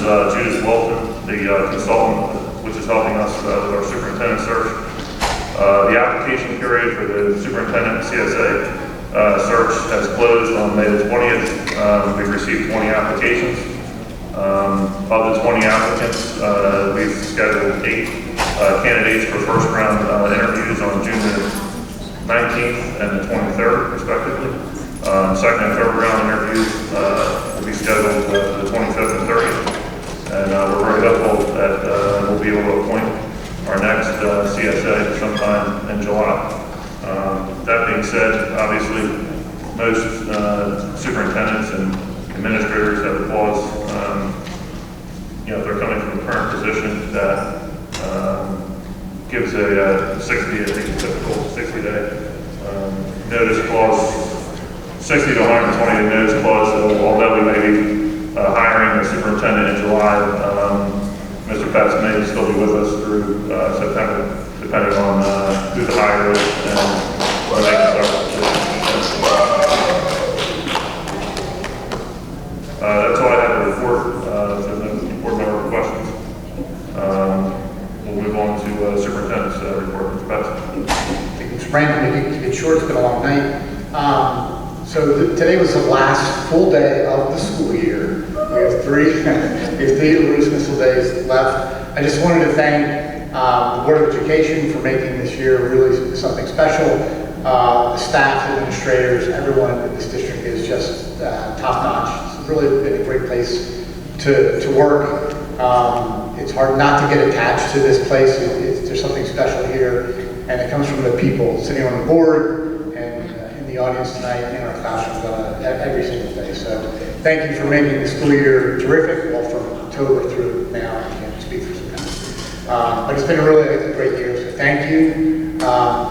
Ted, for the graduation ceremony, which was really a lot of fun, terrific. Weather held out, it was perfect timing, so thank you for that, and the staff that made that happen. And enjoy the next 2.5 or 3.5 or 3 early dismissal days to close up the school year. Thank you, Mr. Rose. Lacey, anything from NJ and SBA? There's 2 statewide training programs. June 23rd, there's a leadership summit for board presidents and vice presidents from 9:30 to 3:30 p.m. at Manville High School. And on June 26th, there's a spring school ball forum, and that's for like everyone, the board, the public. That's from 9 to 4, and that's at Doubletree by Hilton in Monroe Township. Thank you, Lacey. Any DOE liaison reports? Sorry. I didn't hear you say. Moving on to the Board of Education liaison report. We'll move on to the approval of the minutes. We have the minutes listed from May the 14th and May the 19th. If you guys have had an opportunity to review them, I'll make a motion to approve the minutes as listed. Do I have a second? Are there any revisions? If not, all in favor? Any opposed or abstentions? I have abstained from F1 for the 5 commission work session. Human resources. No revisions since our review. Is that correct? Any board member questions? Barb, you have it. I'm sorry, I'm just I know it's past 9 o'clock. If there's no questions, I'll make a motion to approve human resources items G1 through G13 as recommended by the superintendent. Do I have a second? Any other comments? Treasurer, call roll, please. Triangolini? Yes. Cunningham? Yes. Fregoso? Yes. Brown? Yes. Starr? Yes. Brand? Yes. Motion carries. Education, any questions by board members? It's pretty short, this one. There's no comments. I'll make a motion to approve education items H1 through H5 as recommended by the superintendent. Do I have a second? Any other comments? If not, Treasurer, call roll. Fregoso? Yes. Brown? Yes. Starr? Yes. Triangolini? Yes. Cunningham? Yes. Brand? Yes. Motion carries. General Administration Superintendent's report. Nothing. I'll make a motion to approve general admin items I1 through I6 as recommended by the superintendent. Do I have a second? Second. Any other comments? Treasurer, call roll. Brown? Yes. Starr? Yes. Triangolini? Yes. Cunningham? Yes. Fregoso? Brand? Yes. Motion carries. All right. Claims. Yes, the bills list was out this morning, that's why that's in yellow. Does anybody need time to review? None, moving on. The only other things that were added were item 19. We just received this proposal today for physical therapy services over the ESY program. As well as item number 21, the insurance package renewal.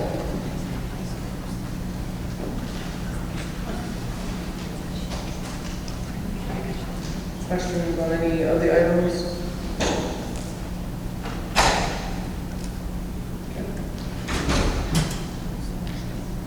This insurance, Trish, that's just like for our. It's not health benefits, is it? It's not left. Is it health benefits or is it some other? No, that's our workers' comp, commercial, auto, property, liability, Okay. and student access. Everything excluded health, right? Yeah, health benefits are already approved. Do we anticipate being able to move anything to the capital or maintenance reserve? Will there be anything? Very minimal, honestly, given the raise in salary. Any other questions? Hearing none, I'll make a motion to approve Operations Committee J1 through J25 as recommended by the superintendent. Do I have a second? Second. Any other comments? Trish, call the roll. Star. Well, for the last time, I'd have to abstain from J1, claim for list number 1 for I'll move that correctly. Chang-Ling? Yes. Cunningham? Yes. Fregoso? Yes. Brown? Yes. Grant? Yes. Motion carries. Old business, we have board goals and the yearly planning calendar for the review. New business. I just have old business. In April, we had a update on the SEL, and there was a survey that was sent out to staff on the character strong.